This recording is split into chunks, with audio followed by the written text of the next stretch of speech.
Hi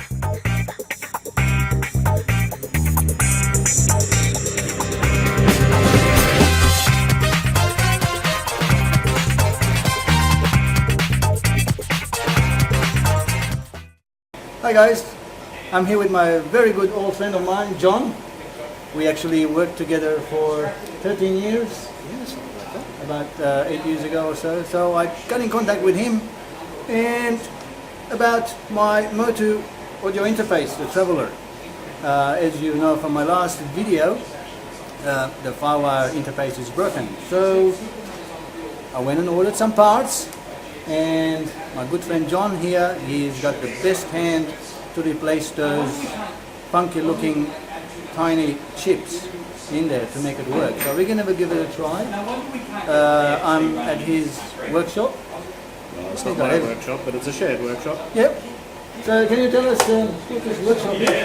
We're at Meadowbank. It's the Sydney Robots and Dinosaurs makerspace. So it's open to anyone that wants to come in. People are working on all sorts of different projects, plastic, wood, electronics, metal, well, repairs. I'm often in here doing some programming or some electronics. Yep. And good. yeah. As you know, this is one of the most expensive gear that I purchased back, I don't know, about 8 years ago. So I'm hoping that we're going to get it fixed. We'll give it a try anyway. I'm not going to, hold John if it doesn't work. Yeah. Lower expectations now so that you're pleasantly surprised. Oh yes. When yes, and we go, when it's yes! complete. Oh, we don't. Oh, we don't. So we work it out. And if it does work, obviously we'll have some. I'll have some information of what we did, where I got the chips from, and what the chips were, the integrated circuits, not the hot chips with the salt on it. And so we're going to get cracking because I don't know how long this is going to take. Hopefully Not too long. we'll see. Yeah. Okay, we'll see. I'll do some videos of John working, but not annoy him too much. That's all right. All good. Well, let's get cracking. Okay.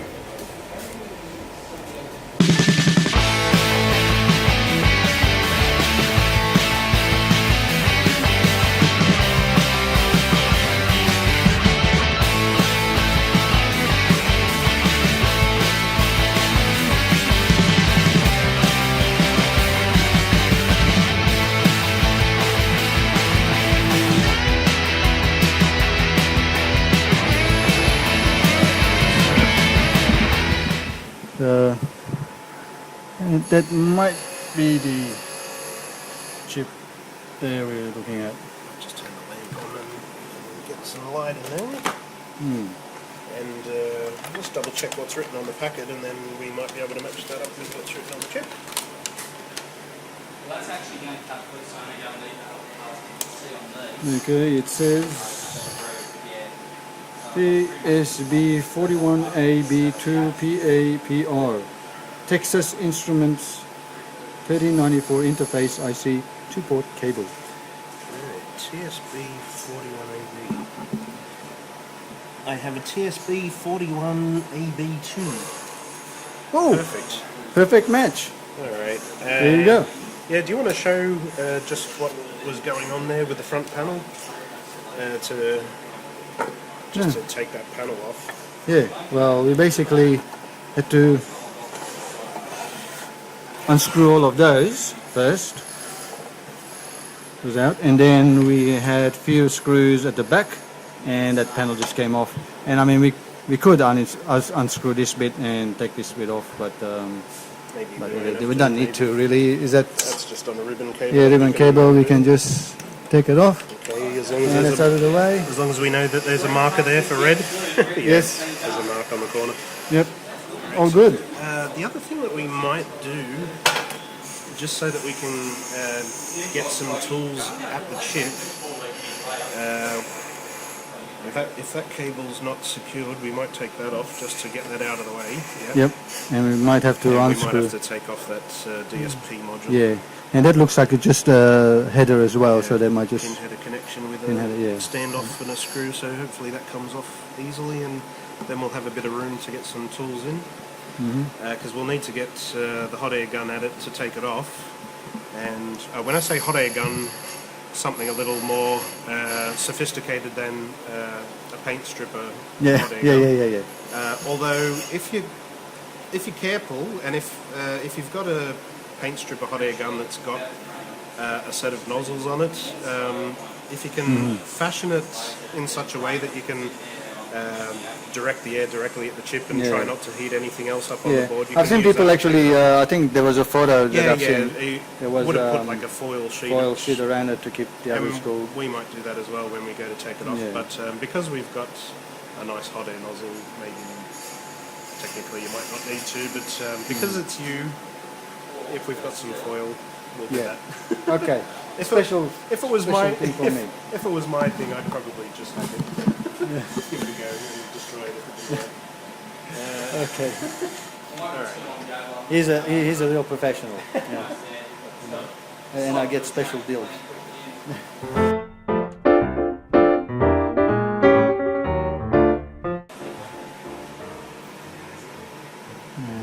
That's the chip that's being changed, which is right behind the Firewire cables. So the chip supports 2 ports, and we have 2 ports right here. Excellent.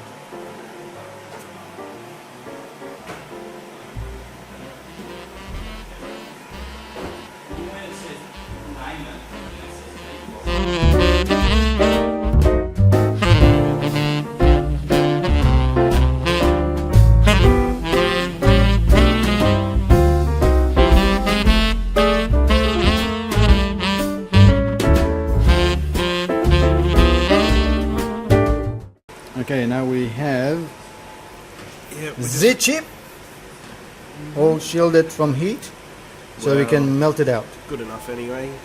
It's just taken off a kitchen roll of alfoil, folded it over 4, 5, 6 times and cut a hole in it.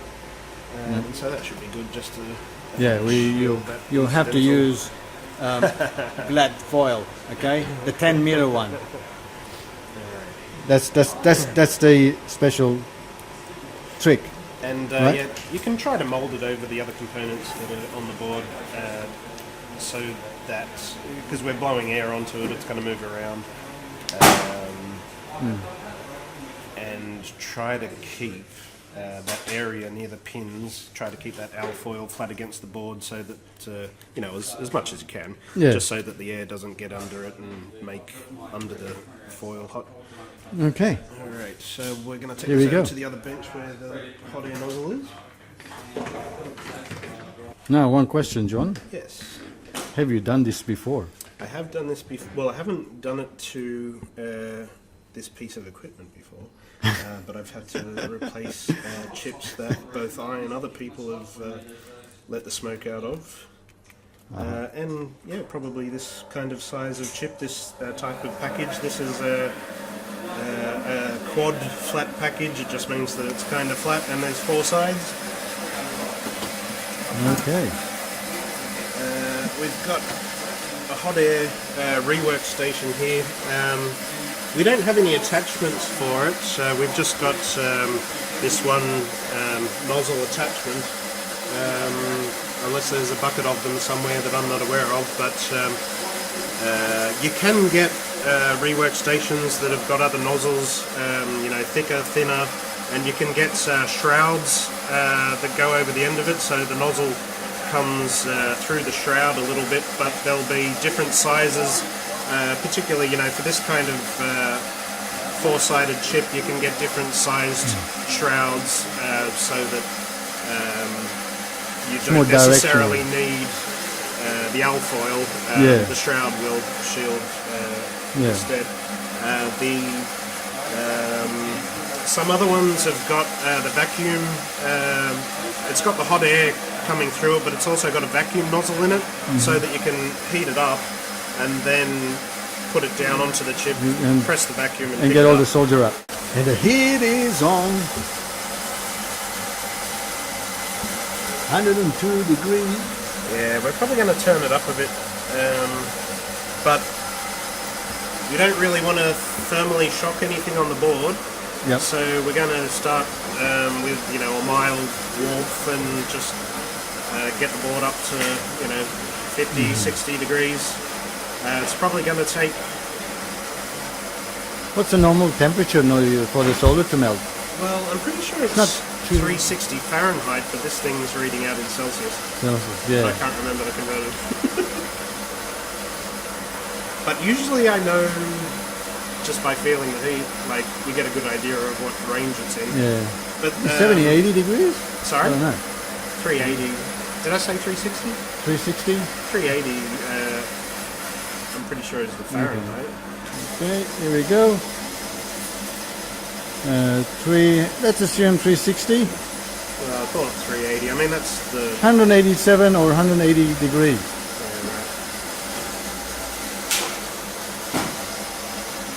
I should know, but I'll double check. And the reason why it gets confusing is that now that we're all doing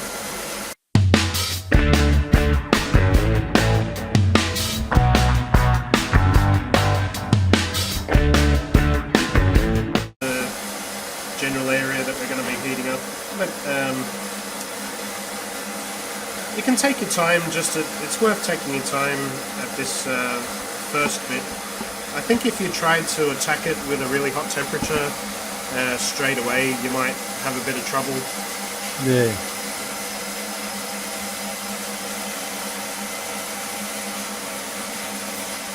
And plus you don't want to burn the chip. Yeah, well, the chip's already dead, but certainly we don't want to do any damage to the board, I guess, underneath the chip or the pads that the chip is on. That'll be another thing that we're going to have to be careful about when we go to try to take the chip off. We're going to try to make sure that we've got a good idea that the chip is now sort of loose. Because if we try to, pull it off and the solder melts and then sticks, we might end up, ripping a pad or something. Yeah. So take your time is the message here. And don't burn your fingers. Yeah. If you start smelling kebabs, then you're getting a little bit too warm with your hands.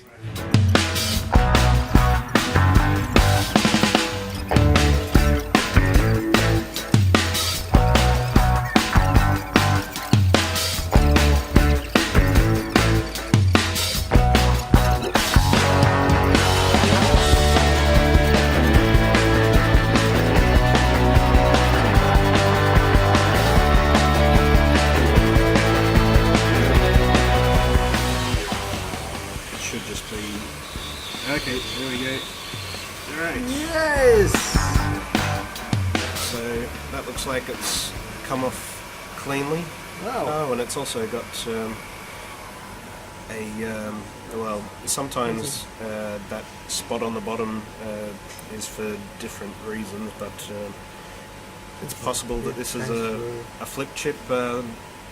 Sometimes the die gets put on one way or the other and bonded out to the pins one way or another inside the chip, so sometimes that might be what that's for. It might be for heat transfer, sometimes it's for a ground connection, but in this case there's no ground pad in the middle, so you wouldn't have to worry about having to solder that center piece.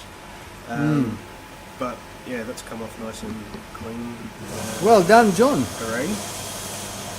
Step number one. And that, since it's come off, looks like it's come off nice and clean, the area should be fairly easy to clean up. Alright. I'm just going to let that cool down for a Yes. Let's let it cool down. Let's grab our beers. Yep. So we're now celebrating the first step of getting it out. Oh, no advertising. No. Well done, John. I told you he's professional. He's been doing this for since he was 4 years old. Yeah, that's right. 4 years old since he started using it. All right. Let's wait for it to cool down, and then we take it to solder the new one in. I'm going to make a little bit of a mess on the board with the flux. but that's alright because it'll let the solder flow and keep it clean.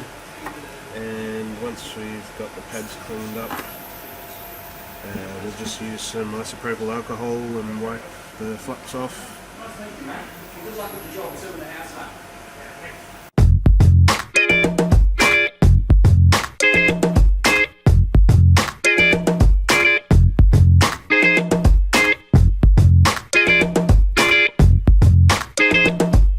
Yep. So we now have the chip. And I'm just going to be careful shuffling it about because if it gets caught on other components I might bend a pin, but I was just going to point out that the I might have to move it off the pad altogether, but you can see the other corners are sharp corners, and there's one there that's got an angled, got the corner cut off, so that'll I mean, you can go back and look at the photos or whatever from before we started, but that'll be where you see on the pin there's a dimple indicating pin 1, or at least... I'm not sure how well it will turn out, but okay. yeah, Well, trust us. Yeah, there's one there. Anyway, that'll match up with that corner that's been cut off. So I'm just going to shuffle it more or less into place. Like I said, I'm just going to be... I mean, I could pick it up with the tweezers, but I might end up tiddly-winking it across the board. Oh, yeah, it's alright. Yeah, so like I said, just going to carefully shuffle that into place more or less. And might have to, we've been using the large chisel tip on the soldering iron to clean the pads with the solder wick, but for the next bit, just to anchor a couple of the pins, I'll change the tip just so we can do that, and then I'll change it back again to a larger one for the next bit after that. So I'll put the details of where I got the chips from if you're in Australia. But if you're overseas, I'm sure you'll be able to find them. And here it again, it's a part number.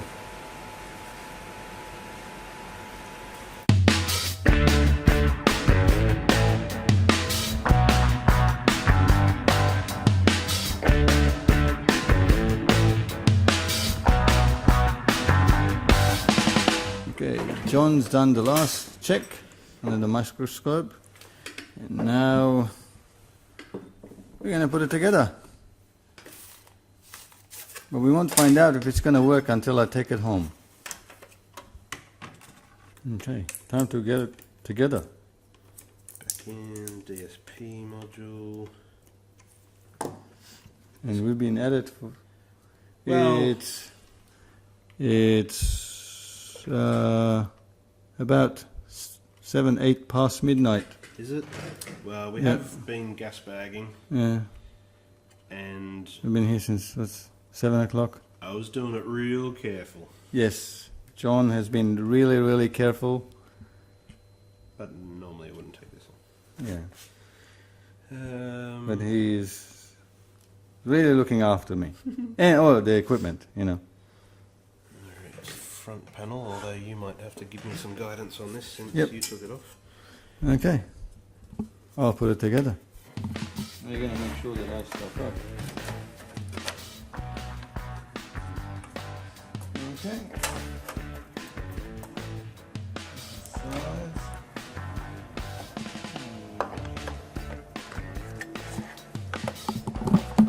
They're well made, aren't they? Like, there's no plastic beads, it's all metal. Yeah, it's actually not a bad construction. Normally they wouldn't be so nice to a technician or someone else pulling it apart.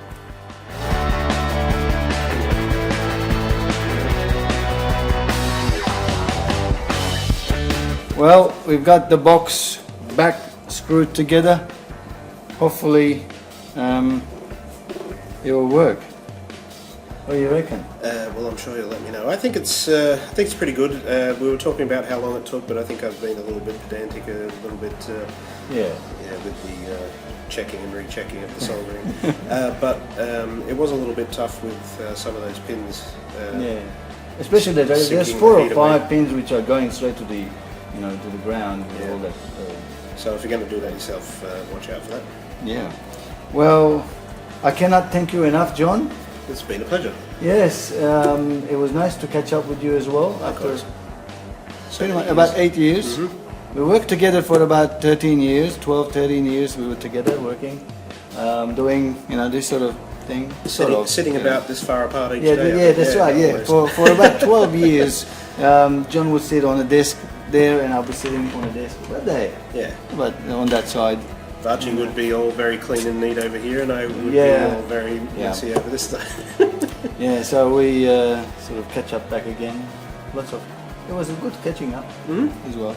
So I'll take this home and give it a try, plug it in, and if you hear from me, hi. No, just joking. Just joking. Fingers crossed. No, regardless whether it works or it doesn't work, it doesn't matter. Okay. The important thing that we tried, and I'm sure it will work. Well, you bought 3 chips, there'll be 2 other chips. Yeah, actually I ordered and then there were 3 chips in the packet. So if it doesn't work, you want to give it a try again? Sure. Try again. That's what I always say when you buy components. One to burn, one to lose, one to use. So that's the rule of 3 for components. 1 to burn, 1 to use, one to lose, 1 to use. Yeah, that's it. Ah, there we go. So the moment of truth. Will the MOTU Traveler, after being repaired by John, will work? Well, I have it connected through the Firewire into my PC. I've got the power on and I did connect it up, turned it on, and my PC did recognize that something is connected, but didn't know what it was. Obviously, it needed some drivers, but I didn't bother with these drivers because these drivers were being so old. So I did go to the MOTU's website and downloaded the driver. As you can see on the screen, I downloaded the latest QMix, the driver, and installed it. And voila, as I was installing the driver, it actually showed up the unknown device, updated itself, and said that MOTU audio interface is now connected. Well, not that I had any doubts with John's work. He did a fantastic job. So again, thank you so much, John, for putting all that time and effort repairing my MOTU Traveler. And now I have another audio interface which I can use again. The number of audio interfaces that I have are adding up, but you know, I like them. I love them. Each audio interface has different characteristic, different tonality, different cleanliness or dirtiness. So depending on the application, you know, I like to swap audio interfaces and use different ones for different purposes. I'll plug a microphone into it and get on my PC, and we can actually see the quality of the audio that's gonna come out of it. So now that I have a microphone connected to input 1 and I'm running the MOTU Traveler's QMix DSP, as you can see on the screen, microphone all works and I can adjust the volume there, not a problem. And I've got the trim, pads, all work. And if you look on the actual screen on the MOTU device, I can actually adjust the trim there with my mouse, and that works as well. And if I obviously adjust here, that gets adjusted on the screen. So all communication is good and running. So let's just run Reaper. And that's in Reaper. Very quickly, just look at the preferences. I have MOTU ASIO there, analog input 1 to 8, and the outputs. So it's got lots of inputs and lots of outputs as well. Click OK. Let's add a new one, and that's assigned to analog 1. Let's arm for recording, and there we go. So we've got the microphone working. All good. So we can press the record and do a simple take, making sure that the sound is recorded and is doing well. Yes, and let's play it back.